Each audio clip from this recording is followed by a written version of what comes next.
agora a gente fala sobre o Fórum Econômico Mundial, que começou em Davos, na Suíça. Quem tem os detalhes de como foi a participação das autoridades brasileiras é o David de Tarso.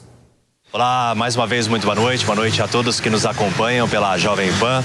A ministra do Meio Ambiente, Marina Silva, discursou durante a cerimônia de abertura no fórum que vai até esta sexta-feira e o foco principal foi falar sobre a preservação da Amazônia e a importância que ela tem em todo o mundo para evitar as adversidades climáticas e o aquecimento global. Numa postagem na rede social, Marina Silva disse a seguinte frase: "Precisamos da sustentabilidade em todas as suas formas. Estamos comprometidos com o desmatamento zero na Amazônia e com a proteção dos povos originários para um novo ciclo de prosperidade com a democracia, combate à desigualdade e sustentabilidade." Claro que a fala de Marina Silva foi para atrair novos investimentos em relação aos projetos desenvolvidos na Amazônia para combater o desmatamento e também para que a floresta seja reflorestada. Então, o foco foi para falar a chefes de poderes executivos de outros países, mas também CEOs de grandes empresas. Cerca de 2.500 líderes participam desse fórum internacional na Suíça. É preciso que a gente lidere pelo exemplo. Então, quando eu fui ministra do Meio Ambiente, eu disse para a minha equipe, e agora já disse de novo, vamos liderar pelo exemplo. Nós podemos fazer muitas coisas legais, falar muitas coisas legais, mas se a gente não reduzir desmatamento, a gente apenas falou. E, nesse momento, nós vamos precisar entender que é fazer em 2 trilhos. É o trilho de proteger o meio ambiente, mas de combater as desigualdades. O mundo é desigual. No meu país tem 120 milhões de pessoas que estão passando fome. Nós tínhamos saído do mapa da fome e agora temos 33 milhões de pessoas que estão vivendo com menos de $1 por dia. O ministro da Fazenda, Fernando Haddad, também está participando desse fórum e ele foi com o foco principal em limpar a imagem do Brasil depois da invasão aos prédios dos 3 poderes, dizendo que a situação já foi controlada e que os responsáveis já estão sendo punidos com o rigor da lei. Outra questão que o Fernando Haddad abordou foi em relação à reforma tributária. Segundo ele, ela deve ser aprovada já no primeiro semestre desse ano. De acordo com o Fernando Haddad, o foco principal da reforma tributária é estabelecer novas linhas de créditos aos brasileiros, linhas essas mais acessíveis e também para que faça uma reforma que possibilite os brasileiros em limpar o nome, já que, de acordo com o Fernando Haddad, cerca de 70 milhões de CPFs em todo o Brasil estão cancelados devido a dívidas. O Fernando Haddad também falou sobre não reonerar o IPI e nós separamos esse trecho da fala dele para você acompanhar. Nós decidimos não reonerar o IPI, justamente para sinalizar para a indústria que nós queremos aprovar a reforma tributária. Ela é essencial para buscar justiça, justiça tributária e para reindustrializar o país, porque a indústria é que paga hoje quase 1/3 dos tributos no Brasil e responde por 10% da produção. Então tem um desequilíbrio muito grande em relação à indústria e o caminho é esse. Tarcísio de Freitas também está participando desse encontro com o objetivo de atrair investimentos para o estado mais rico do país. Tarcísio de Freitas também falou sobre a privatização da Sabesp. Mais uma vez tocou nesse assunto. Ele disse que estudos já estão sendo realizados de forma imediata e que essa privatização deve acontecer assim como ocorreu com a Eletrobras. E a expectativa é que o processo seja concluído até o início de 2024. Ele deu mais detalhes sobre a participação nesse fórum, falando sobre o protagonismo de São Paulo em relação a investimentos sustentáveis. Vamos ver. Vamos apresentar o estado de São Paulo, que agora vai ter um protagonismo ainda maior no que diz respeito à sua relação com o exterior. Vamos buscar um investimento para fazer a diferença, investimento em todos os setores, investimento no nosso agronegócio, investimento na nossa indústria. Nós temos uma oportunidade gigante de promover a reindustrialização do estado de São Paulo, investimento na área de transportes, na área de logística, para que a gente possa conquistar o desenvolvimento, promover a dignidade das pessoas, sempre na base do do diálogo. Estamos começando a nossa jornada aqui, que está muito rica, muito qualificada, com muitas agendas importantes. Bom, e sobre o Fórum Econômico em Davos, vamos conversar agora com o professor de Política Internacional da UERJ, coordenador do curso de pós-graduação em Relações Internacionais, Paulo Velasco. Oi, professor, boa noite, seja bem-vindo. Olá, muito boa noite, é um prazer conversar com vocês mais uma vez. Prazer é nosso. Bom, além de Haddad, o Brasil também está representado por Marina Silva, ministra do Meio Ambiente. Acredito que seja um sinal de que o Brasil pretende ter um desenvolvimento econômico aliado à sustentabilidade. Inclusive hoje, durante o seu painel, ela foi bem aplaudida pelos presentes. Então já lhe questiono, professor, como deve ser a participação geral do Brasil neste fórum? O Brasil vai tentar, ao longo destes dias, resgatar um pouco da proeminência e da envergadura que já teve em outros momentos, né? A última década foi, de um modo geral, uma década muito difícil para o país, né? Podemos falar, inclusive, numa década perdida, né? Onde houve um crescimento econômico muito ruim, né? Pífio, né? Em média, e é preciso justamente tentar atrair de novo o olhar dos investidores, né? E resgatar um pouco da confiança perdida na economia brasileira, né? Então, por isso, muito do discurso aí do Fernando Haddad, né? No sentido de buscar uma reforma tributária, né?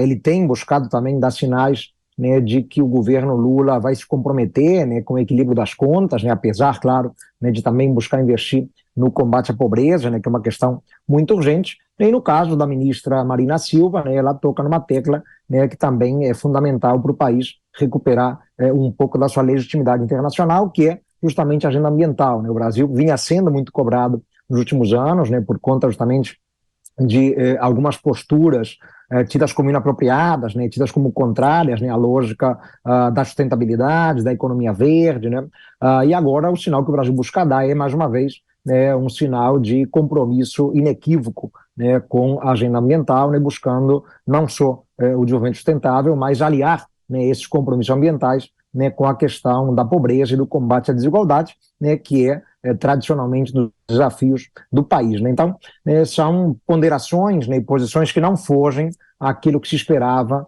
para o Brasil assumir nesse foro tão importante, porque é composto não só, né, por atores governamentais, mas também boa parte do empresariado mundial está presente na Suíça durante esses dias aí. Emanuel Pessoa, sua pergunta. Professor, o aplauso para Marina Silva não seria a prova viva de que nas relações internacionais a forma e a aparência contam tanto quanto a substância? Afinal de contas, quando Marina Silva foi ministra do Meio Ambiente, nós tivemos em 2004 o pico do desmatamento, né?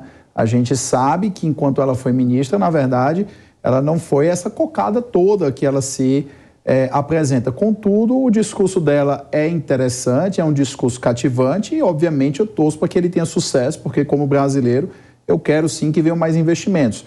Mas a pergunta é essa: nas relações internacionais, principalmente na captação de investimentos, o discurso conta tanto quanto a substância? Uma característica fundamental, né, da diplomacia dos países que precisam justamente, né, seduzir, né, a audiência, né, e conquistar o eleitorado dar pinceladas, né, cada vez mais robustas, né, de compromisso internacional, de apreço pelo multilateralismo, né, pelo direito nacional, né, por tratados e convenções internacionais, né, isso é feito via de regra a partir de declarações, né. Então a retórica diplomática ela é muito importante. O problema, como você bem colocou, né, é quando essa retórica fica absolutamente descolada da prática, né. Isso é um problema crônico, né, não só brasileiro, mas vemos isso em muitos atores internacionais, inclusive alguns de grande envergadura, né, como é o caso, por exemplo, da China, né. Então há, né, fatalmente um descolamento, né, entre a retórica e a prática, né. Mas, claro, o Brasil nesse momento, né, em termos de urgência máxima, precisa, né, de um discurso sedutor, né, para que a audiência, né, com seus aplausos, né, referende um pouco, né, do que vai se buscar fazer ao longo dos próximos anos, mas vale dizer que não será nada fácil, né? O Brasil tem urgências climáticas muito severas, né, tem questões muito sensíveis, né, e não será fácil aliar, por exemplo, como disse a ministra, né, a questão do combate à desigualdade, o combate à pobreza, né, com uma postura ambientalmente mais responsável e mais contundente, né? Temos que aguardar para ver como vai evoluir, né, mas, enfim, é parte do jogo diplomático nesse tipo de retórica, né, e tentar afirmar compromissos, mesmo sabendo que lá na frente eles não sejam tão fáceis de serem buscados ou alcançados. Doutora Elaine Keller. Mas o Pacto Social da ONU não é justamente isso, professor? Aliar o social ao meio ambiente, o senhor não acha que o Brasil tem uma capacidade imensa, um grande potencial para ser um grande emissor aí de crédito de carbono, entrar neste mercado de fundos de investimentos sustentáveis? Portanto, se me permite, acho que não há uma contrariedade entre ambiental e social. Afinal de contas, a grande agenda é o ESG, né, através das ODDs, os Objetivos de Desenvolvimento Sustentáveis da própria ONU. Perfeito, né? Na verdade, não é um tema nada novo, né? Já nos anos 80, né, a ONU afirmava essa plena, né, relação e ótima relação que poderia haver entre uma agenda social e uma agenda ambiental, né, uma agenda econômica, né? O próprio conceito, né, de desenvolvimento sustentável é um conceito tridimensional, né? É um conceito ao mesmo tempo econômico, social e ambiental. Por isso, né, quando a gente pensa em sustentabilidade, a gente pensa no lema crescer, incluir e proteger, né? O crescimento apontando para a agenda econômica, né? A inclusão para a agenda social, né? E a proteção para a agenda ambiental, né? Mas na prática nem sempre isso é simples, nem sempre isso é trivial, né? Então, por exemplo, uma preocupação grande, né, de que o manejo, né, da atividade agrícola, né, no sentido de torná-la menos poluente, menos emissora, né, possa impactar na produção de alimentos, né? Então, né, hoje há um cuidado muito grande em associar, né, temas como clima, biodiversidade, sistemas alimentares, produção de alimentos, né, como uma coisa relativamente nova, né? O Brasil tem um compromisso assumido há 2 anos de reduzir em 30% a emissão de metano até 2030, né? E a gente sabe que boa parte do metano emitido vem da atividade pecuária, vem do gado, né, da fermentação gastroenteral, né, do gado brasileiro, né, as flatulências, a eructação do gado bovino. Então não é algo simples, né? Como fazer para conter, né, esse tipo de emissão? Então há um caminho a ser buscado, né, e o Brasil, né, terá que se esforçar, né, o que exige recursos financeiros, exige tecnologia, mas concordo plenamente, né, não há, em hipótese alguma, incompatibilidade ou incoerência entre uma agenda ambiental e uma agenda social, né? Por isso a lógica, inclusive, da ESG, né, que você lembrou, né, meio ambiente, né, o social, né, a sustentabilidade e a questão da governança, né? É muito o modo como as empresas daqui para frente, né, terão que agir, né, dentro de uma matriz socialmente responsável e igualmente, né, ambientalmente sustentável. Agora, professor, sobre a invasão que aconteceu nas sedes dos 3 poderes em Brasília no último dia 8, como que isso está repercutindo fora do Brasil? Há algum tipo de receio internacional em investir aqui no país por essa questão política de talvez uma ameaça à democracia? Não, isso ficou muito circunscrito aos episódios em si naquele dia, né? Não me parece que o mundo veja, de fato, o Brasil, né, como um ator em que as instituições, né, estejam efetivamente fragilizadas, né, no sentido de haver, né, um risco mais evidente ou mais óbvio de, por exemplo, reversão no processo democrático brasileiro, né, ou atentado mais amplo às franquias democráticas no país, né? Eu acho que o mundo entende, né, qual é a situação no Brasil, né, entende que existem instituições atuantes, fortes. A resposta de todos os poderes foi muito contundente, né, vale dizer, inclusive, não apenas, né, dos poderes, né, ligados ao próprio governo e ao Estado brasileiro, mas o empresariado respondeu de maneira muito rápida, condenando, né, os agravos praticados naquele dia, né, os atos dramáticos do 8 de janeiro, né, e isso é um sinal muito positivo para o mundo, né, para investidores, né, e para parceiros internacionais do Brasil, né? Não acho que o mundo veja o Brasil, né, como um país em que a democracia efetivamente está colapsando, né? O Brasil passou por uma situação incômoda, né, no dia 8 de janeiro, em alguns outros momentos também, né, nos últimos meses, mas há uma confiança, né, efetivamente, em que, do ponto de vista político, as instituições se manterão funcionando e a democracia, né, será respeitada, o que é absolutamente crucial, né, para podermos, de fato, buscar um crescimento econômico sustentado nos próximos anos, né, que o Brasil volte a ter um ritmo de crescimento, né, como já teve no passado, não tão distante assim, e a partir daí atrair investimentos, né, e recuperar a confiança do mercado. Então são muitas variáveis, né, numa mesma equação, né, que também não é uma equação de solução fácil, mas acho que nesse ponto especificamente da democracia, não me parece que o mundo veja, né, o Brasil numa situação de risco evidente ou iminente. Manuel.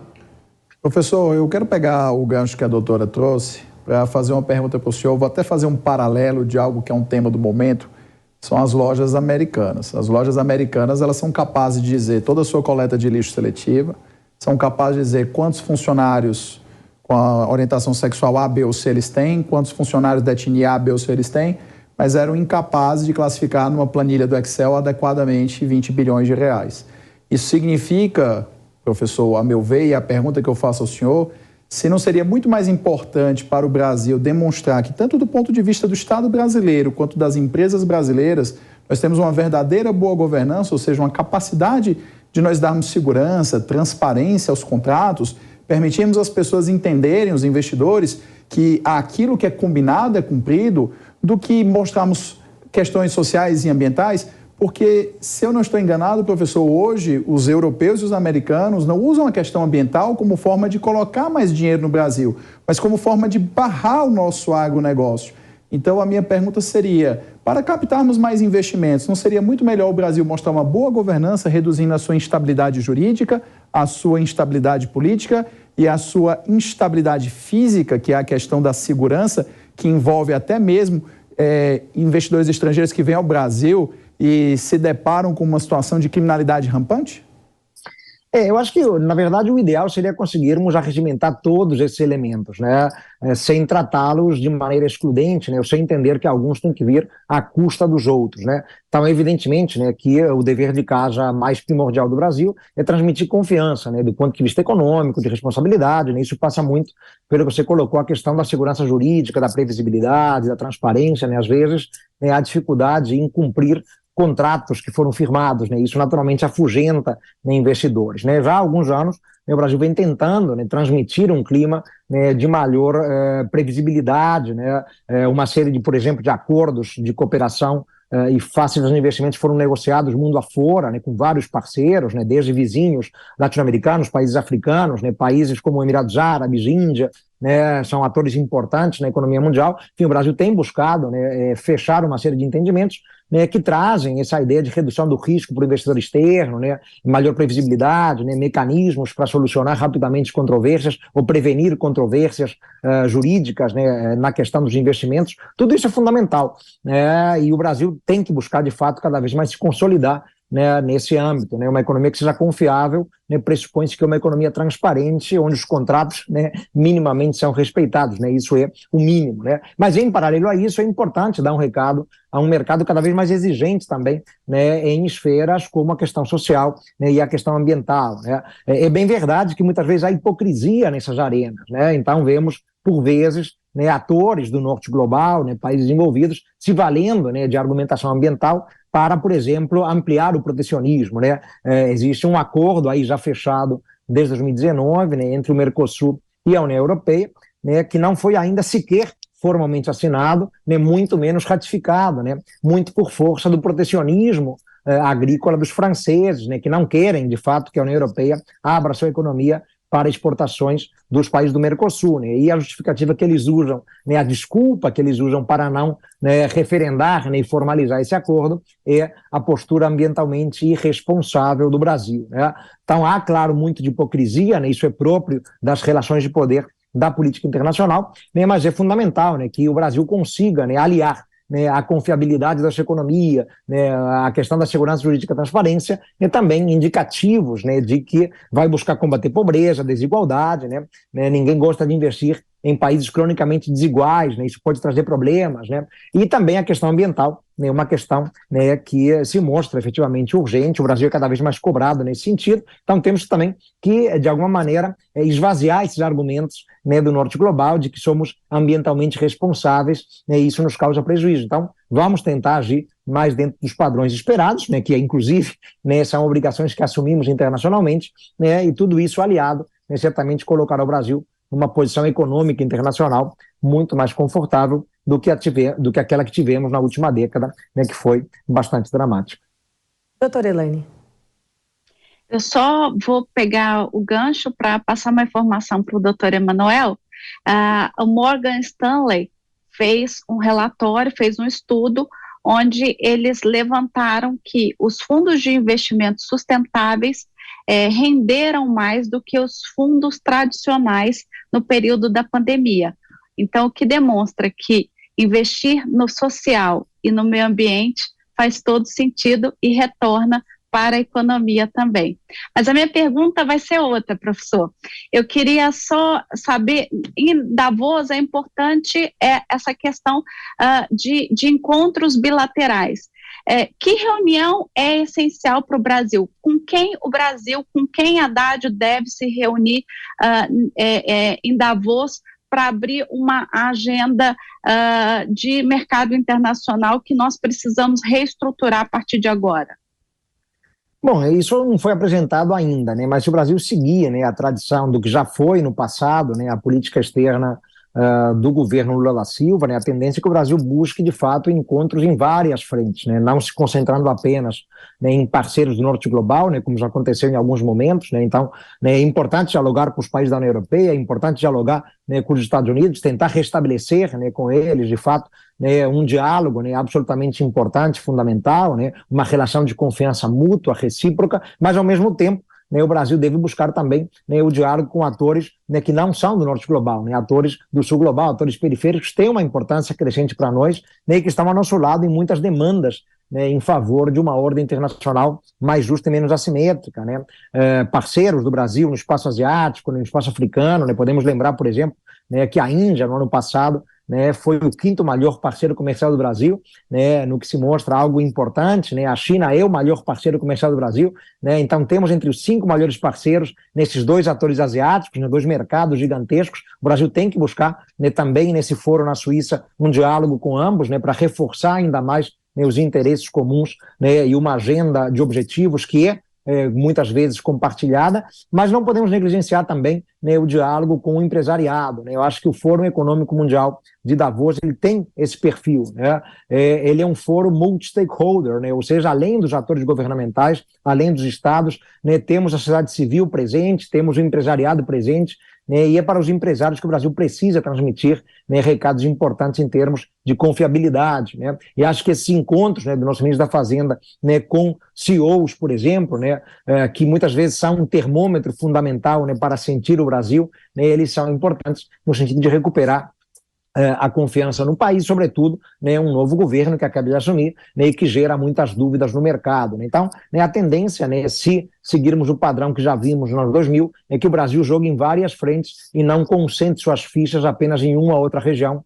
ou em um outro ator. Isso é próprio, né, de uma característica fundamental da diplomacia brasileira, que é o chamado universalismo, né? O Brasil se coloca em âmbito universal, dialogando com os 4 quadrantes do globo, né, com atores governamentais, não governamentais, estatais, não estatais, né, e isso já rendeu dividendos importantes para o país no passado, né, pode voltar a ser o caso em um momento de grande desafio na economia global. Eu gostaria de chamar a atenção para o fato de que a grande preocupação em Davos estes dias é com a perspectiva de uma recessão econômica global, né, com o surto inflacionário que se percebe, por exemplo, na Europa, né, o aumento da taxa de juros, né, muito significativo em vários países do mundo, né, o que pode levar, né, a um prejuízo da atividade econômica, daí o risco de recessão. Então são muitos riscos, né, sobre a mesa, e o Brasil tem que tentar, de alguma maneira, né, atuar de maneira protagônica para revelar, né, um ator confiável nas relações internacionais contemporâneas. Tá certo, professor Paulo Velasco, obrigada pela entrevista, excelente semana para o senhor. Uma boa semana a todos, foi um prazer.